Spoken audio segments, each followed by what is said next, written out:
Yeah? Yes, Murdoch. Rupert Murdoch. Rupert Murdoch, publisher of some small newspapers like the Times and the Sunday Times and the Sun and the News of the World, all going to be printed there.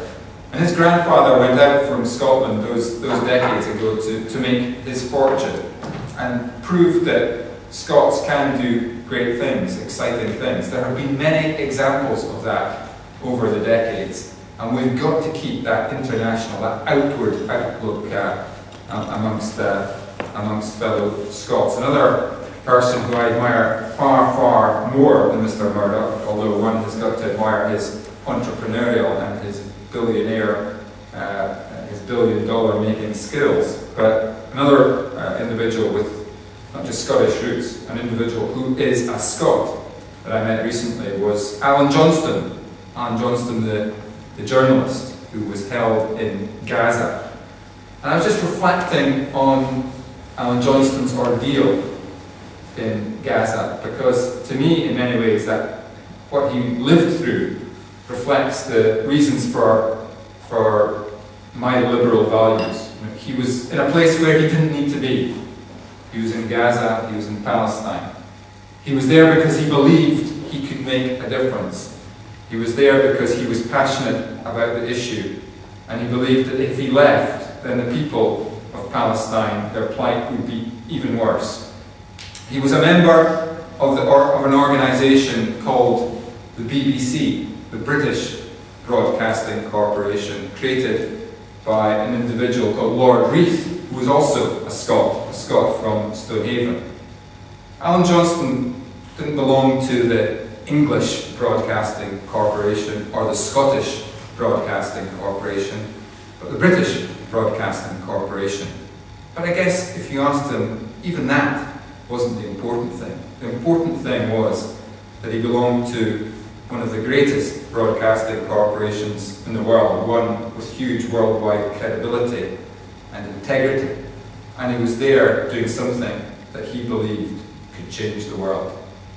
That's the sort of spirit that I think we need to focus on in Scotland in the 21st century. And I'm very pleased that on big issues like the war in Iraq, like the environment and climate change, and poverty in Africa, on many of the big issues of the day, the Liberal Party has got a distinctive outlook that is increasingly attractive to young people. I just wish that we could get more young people voting. The latest statistics show that of 18 to 24-year-olds, 23% of them are certain to vote in any given election, whereas with the over 60s, it's over 50% that are certain to vote. But it can happen, it can be changed, the difference can be made. In Poland, over 4 million extra people, from 12 million up to over 60 million, have just in the last few days voted in their general election. The difference has been made there, and it's been increasingly people moving back to Poland and young people in Poland who have been activated. There are parts of Europe, particularly Eastern Europe, where there are parties that have age limits, where you've got to be young to be represented in that political party, and they've done outstandingly well, in some cases moving into government.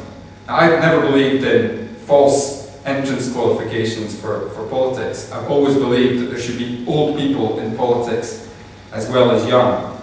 But in too many cases, there are too few young people involved in politics.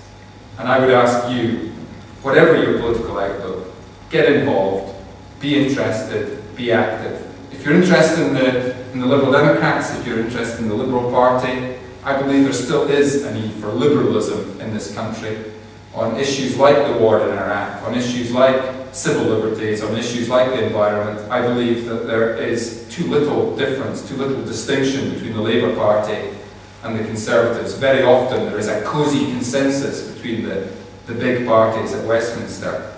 We need the Liberal Party now more than ever. We oppose the attacks on civil liberties in relation to security issues, the excuse of terrorism. We oppose the initiative to introduce ID cards. We support action to tackle poverty. We support tougher action on the environment, a shift towards green taxation rather than taxation on income. These are the sort of issues and the values that we support. But most of all, I've tried to make a very particular cause of trying to involve young people, those at university, those in colleges, in politics, trying to stimulate young people to come back and to pay a real interest in what's going on politically. So I realise that on a dark evening, as we move towards November in Edinburgh, I'm somewhat preaching to the converted, to those 30 or 40 people who are persuaded to come out and sit at 7 o'clock in the evening and listen to a political meeting, to listen to a political speech.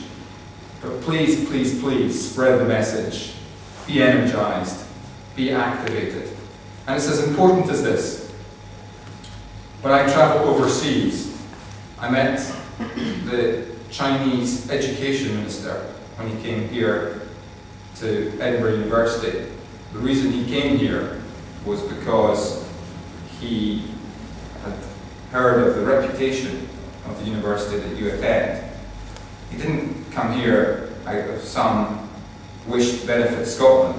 He came here to learn more, to take the message back to China, to build links with one of the best universities on this planet, Edinburgh University. And when I visited Shanghai and Beijing, after I had met him, I reflected on his remarks. I asked him how many young people he was responsible for, and he told me 280 million young people. I asked him how many students start university in China each year. He told me more than 5 million young people start university in China each year. More than the total population of Scotland start university each year. That is some Freshers' Week. I asked him his ambitions for the future of education in China.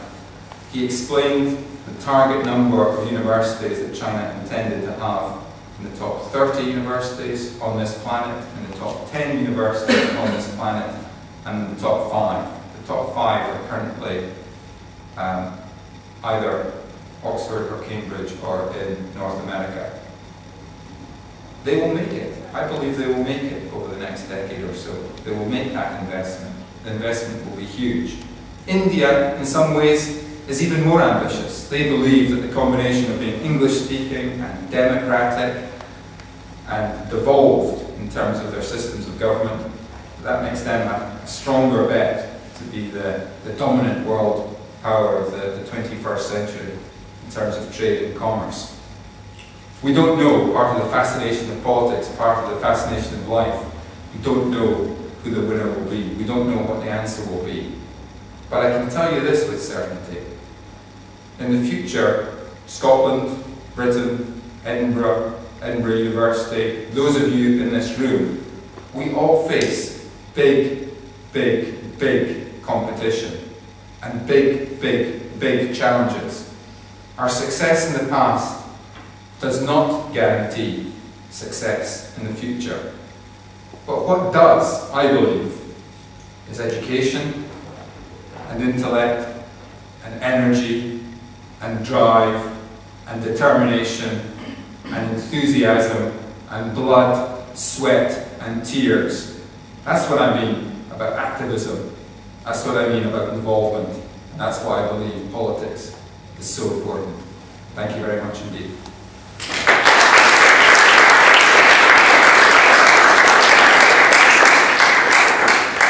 I'd like to open up the floor to some questions. James. Hi. What do you think of the re-emergence of the West Lothian debate in recent days? Is it just that it's turned up again this year in the same way it probably would have last year or the year before? Or has the election of the SNP to being the largest party in Scotland, is that really making a big difference in terms of how it's being looked at by government in the whole of the UK? Well, the first thing to say is there is an issue there. And Tandiel was right to identify it. And I believe the obvious answer to it is a more devolved system of government, a federal system of government. That's what the Liberal Democrats believe in.